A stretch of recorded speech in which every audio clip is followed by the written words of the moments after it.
everybody, and welcome to the Aggieville Alleycats podcast, where come rain, shine, or anything in between. We're here to deliver to you the Kansas State sporting news that you so love. I'm Ace Edwards, right alongside Connor Baltazar. And welcome to this week's weekly recap, which, full disclosure, we are recording on Wednesday, the 18th. This will come out on Friday, the 20th.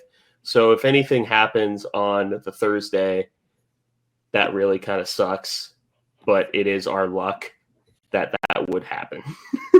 But before we get into this week's news, we do want to thank the sponsors of the show, and that is Greg, Arthur, and Grandma. And thank you, Grandma. Thank you, Grandma. Sorry, I was about to explode. We cannot forget the most important part of the episode. Thank you, Grandma. Never do that again. Okay, my fault. No, it's not mine. Thank you, Grandma. If you want to support the show financially, check out the merch store. Supporters link is going to die in T-minus 1 week. So we can start off with the newest transfer portal edition. And this happened probably 30 minutes before we were recording this episode. So not only have we dated the episode, we have timed this episode. And that is the Purdue wide receiver, Jerron Tibbs, 6'3", 214 pounds, another Indiana guy, funnily enough, as in he is born and raised in the state of Indiana. Transfers from Purdue, has a career of 30 receptions, 347 yards, and 2 touchdowns. And remember when, and we're just going to get right ahead of this, remember when we were sad when Trey Spivey transferred out, which we still kind of are. This is just Trey Spivey again. He's just 1 inch shorter, Trey Spivey. Yeah, I mean, go out and identify a need and find a replacement. And that is exactly what we did. Because obviously I'd rather still have Trey Spivey because I like Trey Spivey. His film was fantastic. And I thought that he was really coming along. That maybe even Trey Spivey would rather still be here, but that's neither here nor there. That's a story for another day. But Jerron Tibbs, I think, is a suitable replacement. I hate typecasting guys like that, but that really is just his profile. He is really similar to Trey in this game, and also, funnily enough, has on 3. The exact same measurables as the other commit that we got, which is Jaden Rowe. They're both 6'3", 210. So I guess we'll see if that trend continues. Unlikely, I think. But I guess we'll see. Weird coincidence, I guess. Yeah, that's about all it is, I think. Yeah, actually, every single portal commit that we're going to get is going to be 6'3", 210 pounds, including an offensive tackle. You may be asking how that's going to work. Really long arms. His weight is he's just going to be Anchor Arms from SpongeBob. All of his weight is in his arms. That's got to be it. You're going to struggle, I think, a little bit to. He has some like special cleats with like hooks in them. Just hooked to the field. Anyway, Jerron Tibbs. I think the 2 most impressive things about Tibbs that he's put on film is, first off, he was doing this against Big Ten defenses, which I'm going to make this point in the future. For Connor, it's like 45 minutes in the future. For the people, it's going to be like 3 days in the future.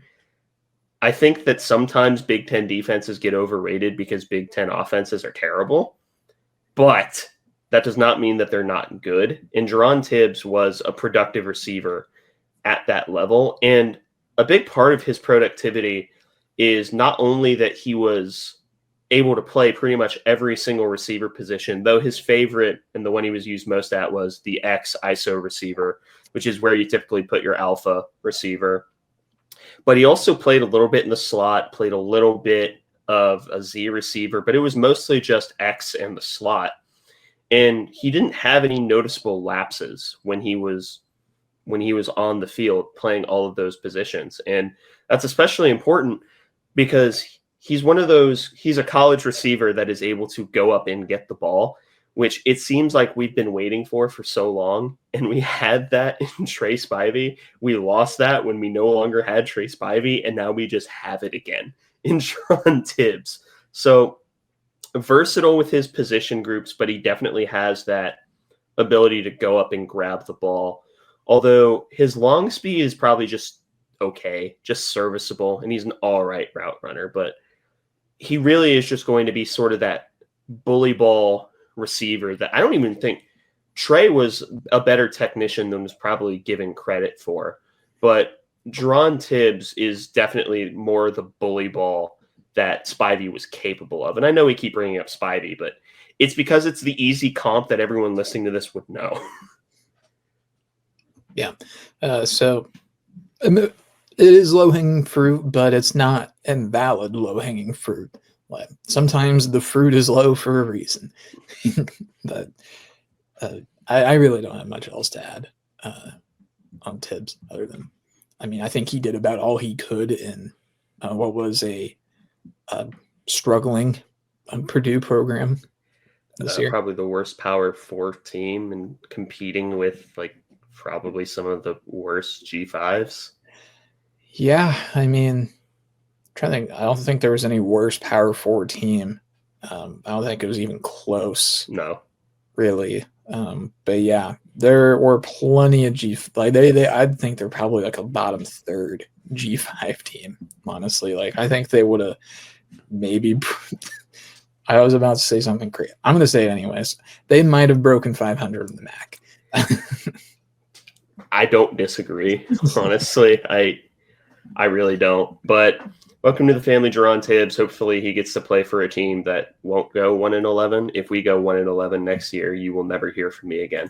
Anyway, let's move on to the women's catsketball team because women can't see it. We all smiled and nodded on our head. We all being Connor and I.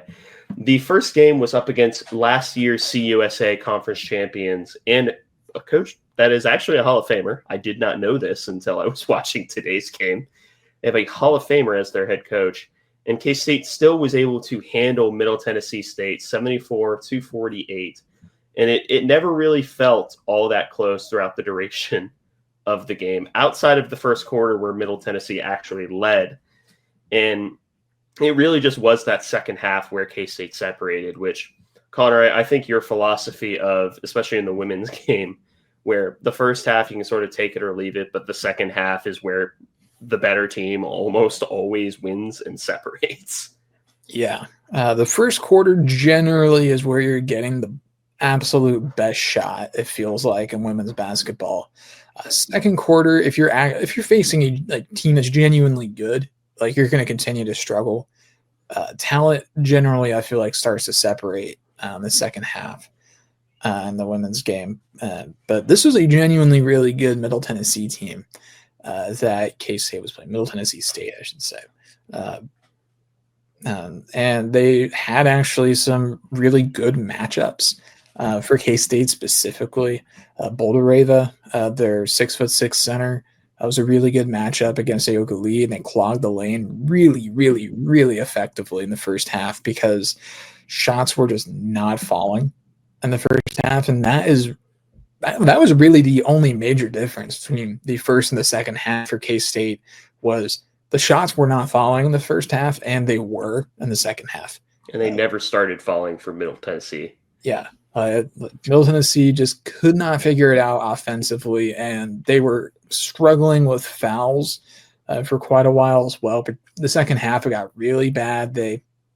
Bouldereva had 4 fouls pretty early on in the second half, and that was where K-State was able to really kind of bring the hammer down because, I mean, Middle Tennessee, they went deep into their bench for this game. They were 10 deep in this game, and they were pretty much taking the strategy with Aoka Lee, like we have X amount of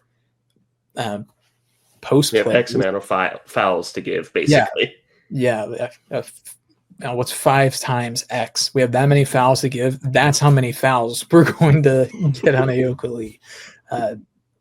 It worked in the first half, but once the outside shots started falling for K-State, that was really all she wrote for Middle Tennessee, because Middle Tennessee State is still a really good team and was honestly a matchup problem for K-State, particularly when their Jalen Gregory, who I think led the game in scoring. She had 18, and like 13 of them were in the first quarter.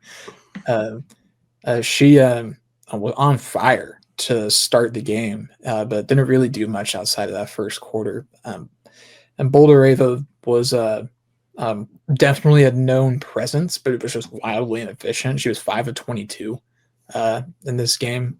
Because, I mean, for all of her great defensive work, I mean, we had a great response for her.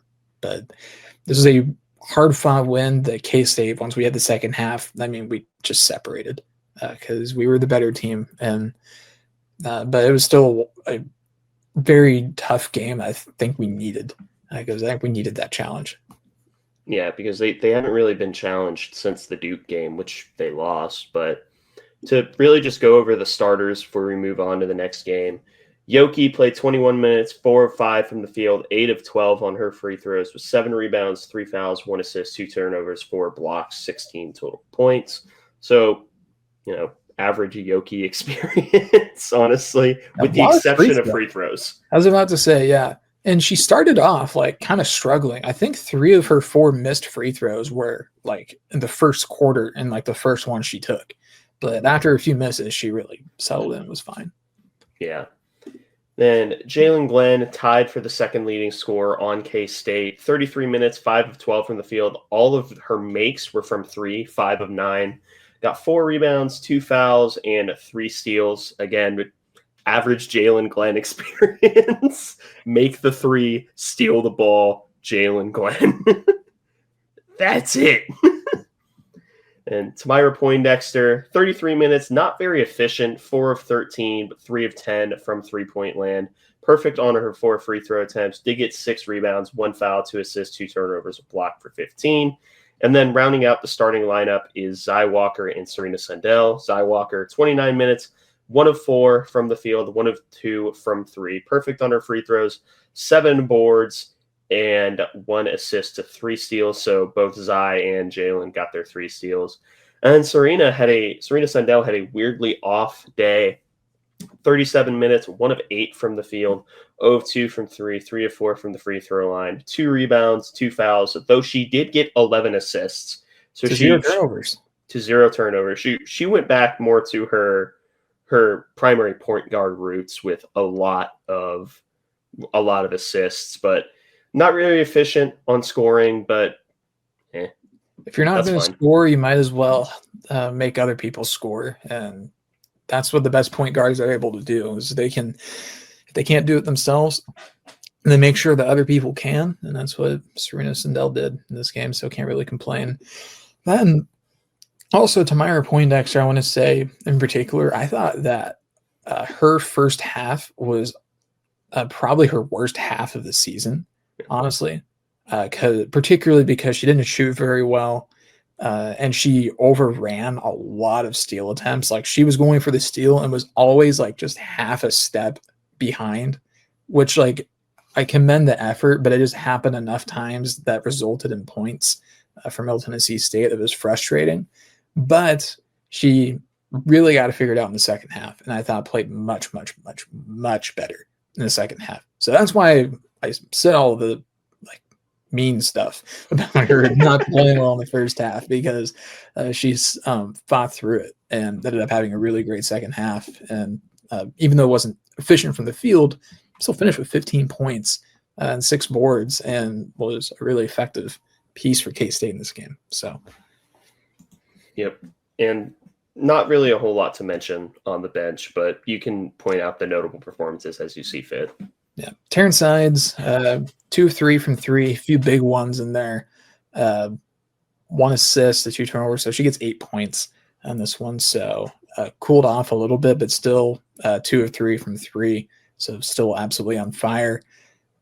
Beyond that, Kennedy Taylor, I'd say, is probably the other notable performance here. Only 2 points; those both came on free throws, but she had 8 rebounds. But did give 4 fouls, all in 14 minutes. So a chaotic 14 minutes for Kennedy Taylor. But frankly, that's kind of what I want out of Kennedy Taylor. Is I want her to be a chaos gremlin in the middle of the court. and I want her to create space in the center of the floor. So you were describing Amani Lester. Like chaos gremlin in the middle of the floor. That is Amani. yes, but Kennedy Taylor is admittedly far more advanced than Amani. Yeah, I think that she's the advanced level. If Amani can get to Kennedy Taylor's level, I'll be very happy. But those are those are the notable defensive performance. I think Amani's actually a little taller than Kennedy. But I think so. Kennedy's like 6'2", I think. I think Amani's like 6'3" or 6'4". Beside the point. Yeah, neither here nor there. But this was a really good win up against a team that's probably still going to be favored to win their conference in Conference USA. So, we decided that we were going to take it to another, I think it's a Conference USA team. At least they aren't football in New Mexico State. Or the Aggies independent. I know they were independent for a while. I don't know. I think they're Coosa now.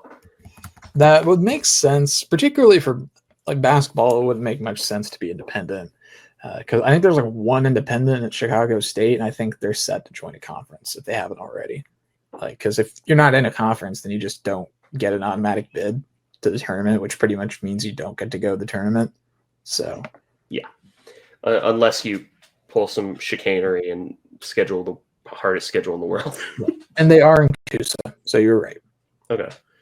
But K-State ends up handling them pretty handily, 83-39. I mean, there's only really one notable performance here. The rest was just kind of, despite it being a blowout, it was a very sort of pedestrian blowout, except for two players, and that being Ayoka Lee and Serena Sendell, which, Connor, you can do the honors. Yeah, Ayoka Lee, she was back to her early season methods of scoring more points than minutes played, which has become something she's really enjoyed. And this time it wasn't like 16 points in 11 minutes, which is still impressive. But it was 34 points in 26 minutes for Ayoka Lee this time, 14 of 18 from the field, 6 of 9 from the free throw line. She was out there padding her stats in the fourth quarter as well, which partially because we just didn't really have a lot of depth in this game. I mean, we're down like 8 healthy players at this point already, which is a little scary. But she also had a lot. I think one of them is sickness.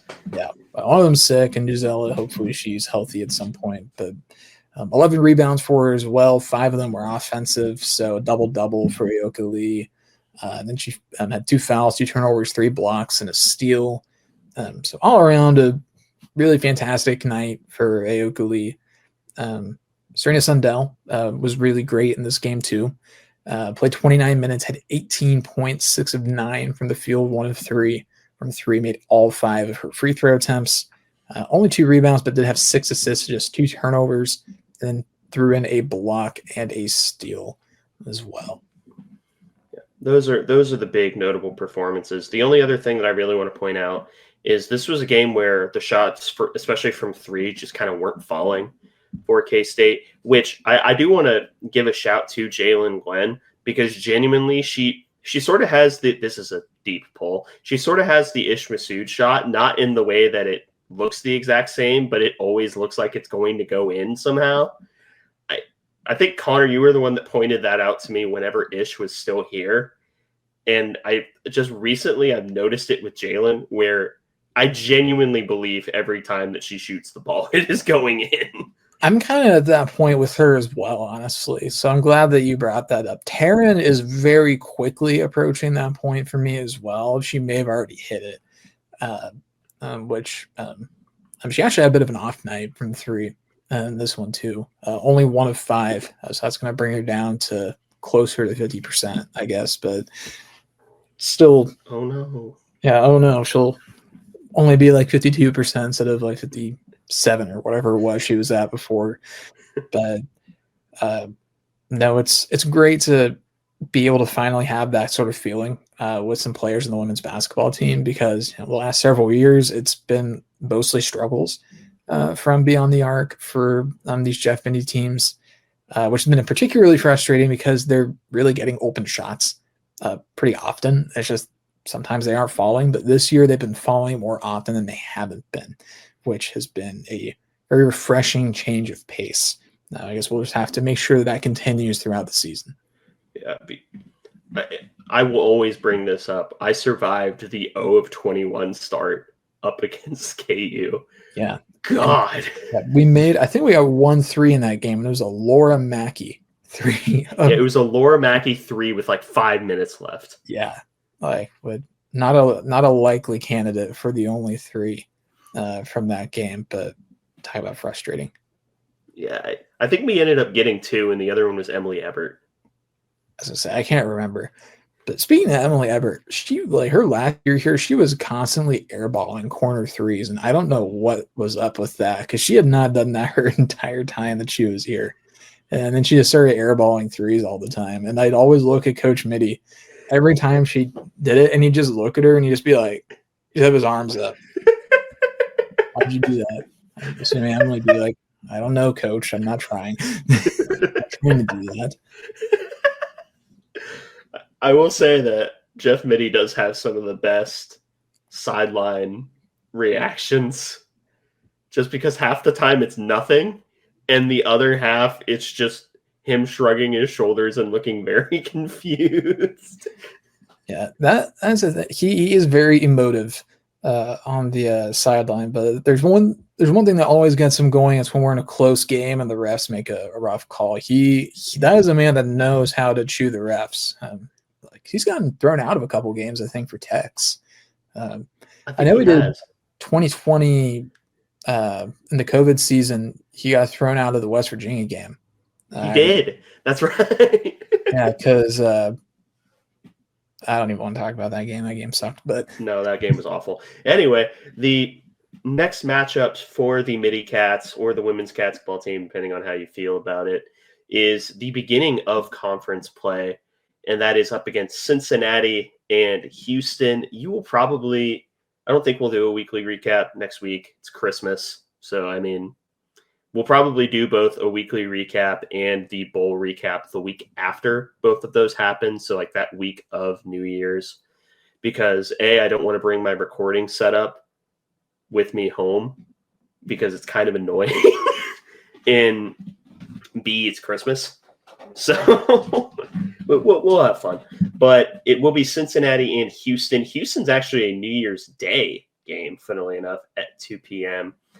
But the opening of conference play, you get 2 solid teams, and honestly, it's sort of the mid to back end of the women's schedule that it's more worrying than the beginning. So I don't want to say that you get eased into it, so to speak, because Big 12 in all forms of basketball is a gauntlet, which we'll talk about in a minute.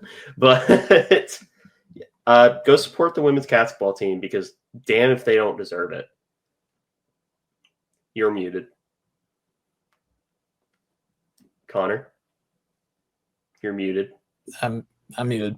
So this team has been incredible this entire season, and I really have been about, I think, almost everything that we've been hoping they would be up to this point. I'm hoping that they're able to continue down through conference play, which that's the major question that's left is, can they continue?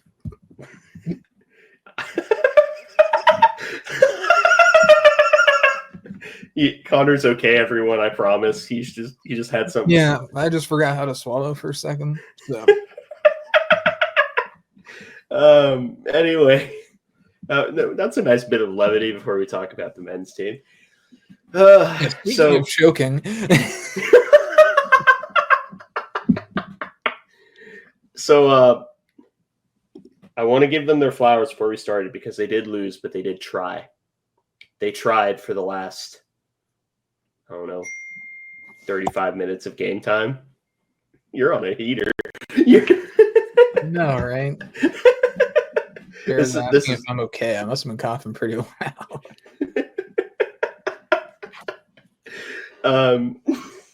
Yeah, I will give them their flowers because K-State, they did try for the last,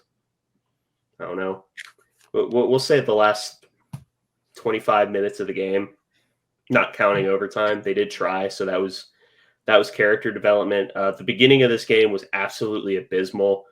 Connor was doing something better with his time than watching this game. Yeah, there's a new animated Lord of the Rings movie.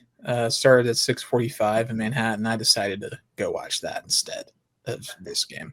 You made a better decision than I. I checked the score twice, discreetly, and the first time I checked, it was like 26-8 or something like that. And so I did not check again for a while. Then the next time I checked, it was like overtime. I was like, oh, that's weird. And then we lost. Yeah, there's not really anything that I could say, and it was encouraging to see us try. I no longer think that we're not going to win a single game this season because I've seen us actually try, and that's half to winning a game on accident. And I think that this team is talented enough to win it probably at least 2 games on accident. But to me, the long-lasting legacy, well, there will be 2 legacies born of this game. One is we got out white guy 3-shotted by Mitch Mascari, went 8 of 10, and then Bennett Sturts decided to hit the most clutch 3 of his life to force overtime because God hates K-State or something. But that happened, and then the other legacy is Max Jones getting domed by the ball. Yeah, I haven't seen a ton of highlights from this game. Can't imagine why, but one of them, I guess, was like a driving Coleman Hawkins dunk, which I actually haven't seen him dunk that much. It looked like he was really playing with a lot of motion this game, which is good. I'm going to defer most of my judgments on what happened in the game to you because I don't know. But yeah, the other thing I did see was Coleman Hawkins making a high effort play, and Max Jones was really enjoying watching him make that high effort play. He has a head for the ball. Yeah, again, we'll give the flowers to David Gasson more specifically because damn it, he's still trying his absolute best. Yeah. There were times that this team showed flashes of being the team that we thought they were. I do think that Drake is a better team than a lot of people are giving them credit for. I mean, they're one of the few undefeated teams. Granted, who have they played? I think they beat Miami, but they did. Yeah, they beat Miami by like 12, I think. I think they're going to be a solid tournament team. Still, K-State probably should have handled them. I think that's all. Yeah, talent-wise, there's no reason K-State should have lost this game. Really, it comes down entirely to coaching, I think. It does. Which is a shame. But, I mean, like, K-State shouldn't be losing these games. And that's no disrespect to Drake because they have good players and they went out and they beat us, like, fair and square. And Ben McCollum is a really, really, really good basketball coach. But whether it is Coach Tang, his assistants, or both, something is just not working in how we're prepping guys for the games. Because at some point, like it can't just be on the guys. Like coaching is an issue at some point, and it's clear that's become a problem, and it has been for a while. I don't like saying it because I like Jerome Tang. I think he seems like a great person, but like he's getting a lot of money. Yeah, he's getting a lot of money. God, I guess we're going to talk about this now. He's getting a lot of money, and he paid a lot of money that he was constantly asking for to quote unquote win a national title. And he seems to be kind of folding under the pressure of that, especially if you look at the post-game interview, which I don't really want to talk about what Coleman Hawkins said because that's sort of been investigated on Twitter. But if you are unfamiliar, it's very, very, because what Coleman Hawkins said was he got told to break his leg during, like literally break his leg. Yeah, injure not himself. like a theater, like good luck sport sort of thing. Like I hope you suffer a severe career-ending injury. Yeah, Which it turned out the guy said that was just like a sports gambler. So. yeah, he was a degenerate gambler. So I mean, it's very rare of K-State fans. I'm not saying it doesn't happen because I have seen it happen, but it's not. First off, no athlete should have that said to them. I mean, I don't think any person should, unless they're like a particularly horrible person that this is publicly known. But like I think that's a nuanced conversation to have, because the main counter argument I've seen to people complaining about that, which I won't say is like per se invalid, is, well, he's making a ton of money, like, so he should be able to be criticized. I agree with that on its face, but there's a difference between like actually criticizing someone and like wishing harm upon them. Yeah. And that's like telling someone to break their leg is not criticizing them. That's being an asshole. Yeah, and like that. Which, and to me, that's not even an indictment of the K-State community, because like it wasn't a K-State fan that said that, as far as we can tell.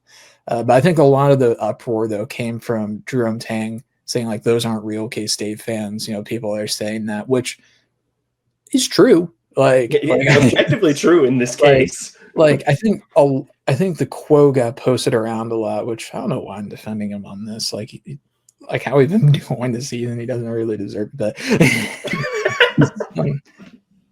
But I do think that there's been a lot of maybe misapplication of anger. Like there's a billion reasons to be upset with the coaching staff right now, and I think the last one is him actually complimenting the fan base and saying, hey, it's like people that are saying these bad things, like, hey, I hope you break your leg, Coleman Hawkins. That's not a real K-State fan. I tend to kind of agree with that. Like, you can think it and you can put it in your group chat if you want, but if you're going to tweet it, like, I don't know what to tell you. We can't help you. Like, there's nothing that we can do to help you. That's on you. Like, I touched it, coach. Yeah.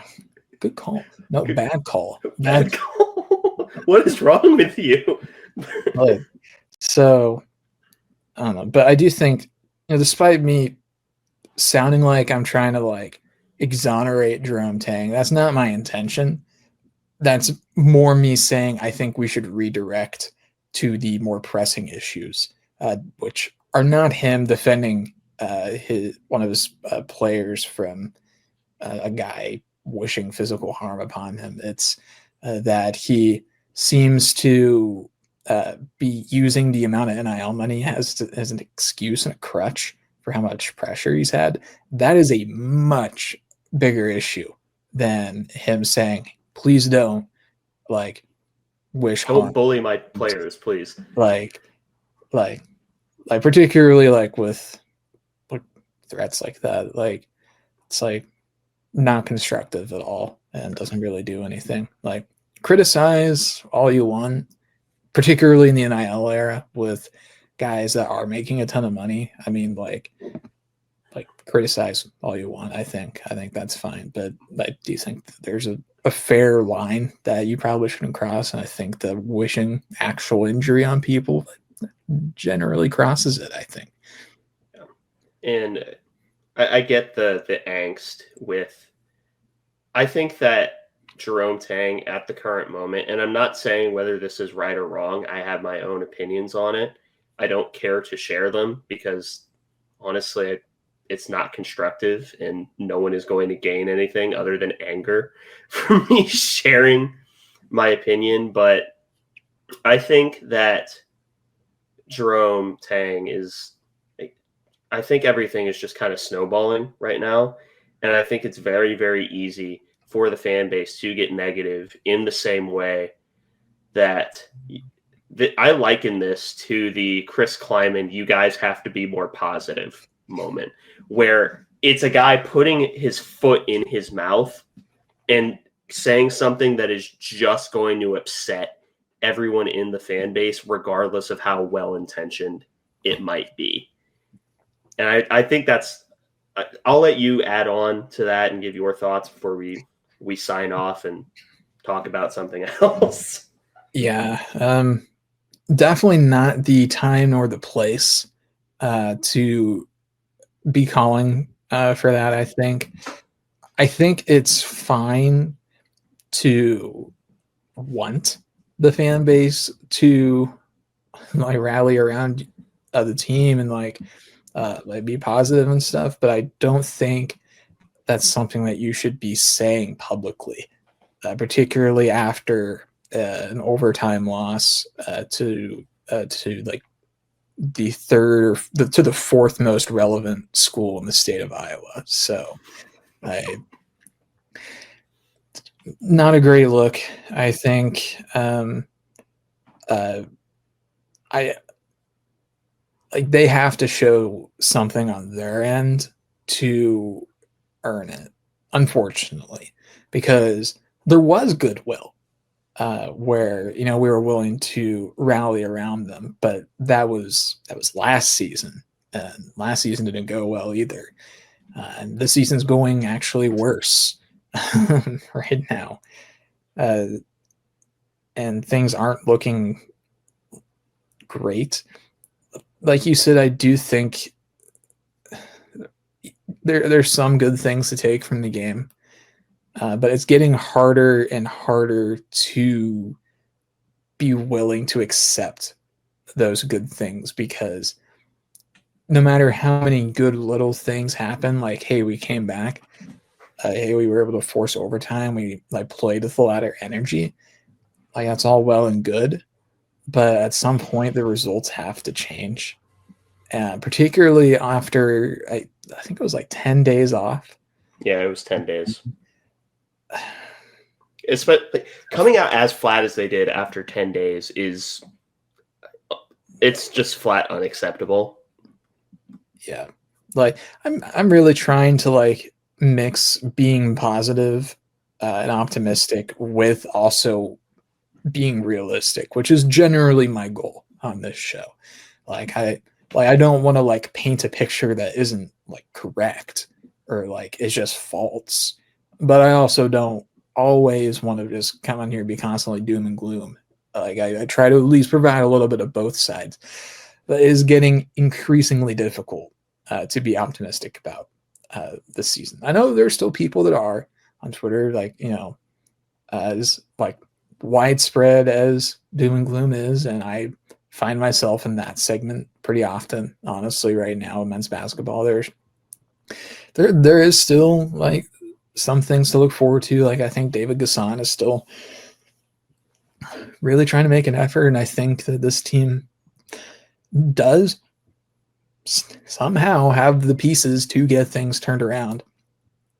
But we're kind of quickly approaching a point where it may not matter if this team has the pieces to get it turned around. If the people behind those pieces, the coaches, aren't able to utilize them in the right way, which is just such a crazy far cry from where we were back in 2 years ago. I mean, thinking about 2 years ago, we were talking about like how long would it take for Jerome Tang to bring a national championship to K-State and getting the NIL support he needed. Even after last season, I think a lot of people were still really looking forward to it and seeing what we could do this year. But, man, it's like things are going downhill quick for Jerome Tang here. Like he, as much as that, how much I hate this phrase and I'm about to use. I complain about it all the time. Oh God. Except for baseball. Except for baseball, where it's a valid complaint. It's a valid complaint in baseball. That's it. The phrase is "figure it out." It is. I think it's a very common phrase used by hecklers for sports. It's also the most useless phrase ever dreamt up, with the exception of baseball and shooting free throws, where I do think it is applicable in those situations. But unfortunately, we have reached figure it out territory with Jerome Tang. He just got to figure it out. And I don't know if he can. Maybe he can. Maybe he won't. I do not know. I hope he does, because then that means that K-State is good. I like it when K-State's good, but as of right now, it seems like that's what the women are for. So go support the women, and the men's team. We'll see if they earn any positivity, because they have a toilet bowl up against Wichita State and then start conference play. And talk about stoppable force versus movable object with that K-State Wichita State game. God. Anyway, do you have any final notes before we end this episode, and then definitely not immediately begin a different one? Looking forward to the bowl game. I am too. Oh, Thank one you. more thing. One more thing. I just saw this on Twitter. Ayoka Lee got her double-double tonight. Was her 63rd career double-double, and is tied with Brittany Griner for third in Big 12 history in double-doubles. Ayoka Lee good? I think so. I think it's a good note to leave off on. Anyway, thank you all for listening to this episode of the Aggieville Alleycats podcast. If you want to follow or contact the show, you can follow us just about anywhere at Aggieville Alleycats. And if you want to email us, we're AggieVilleAlleycats@gmail.com. If you want to follow us on a more personal note, I am at ACEdwards00. I am at Connor Baltus, or capital C, capital B. And if you want to support the show financially, please be sure to check out the official Aggieville Alleycats merch store, link found in our podcast and Twitter bios. But most importantly, thank you all for listening to this episode of the Aggieville Alleycats podcast. For come rain, shine, or anything in between, we're here to deliver to you the Kansas State sporting news you so love. Stay safe, Alleycats.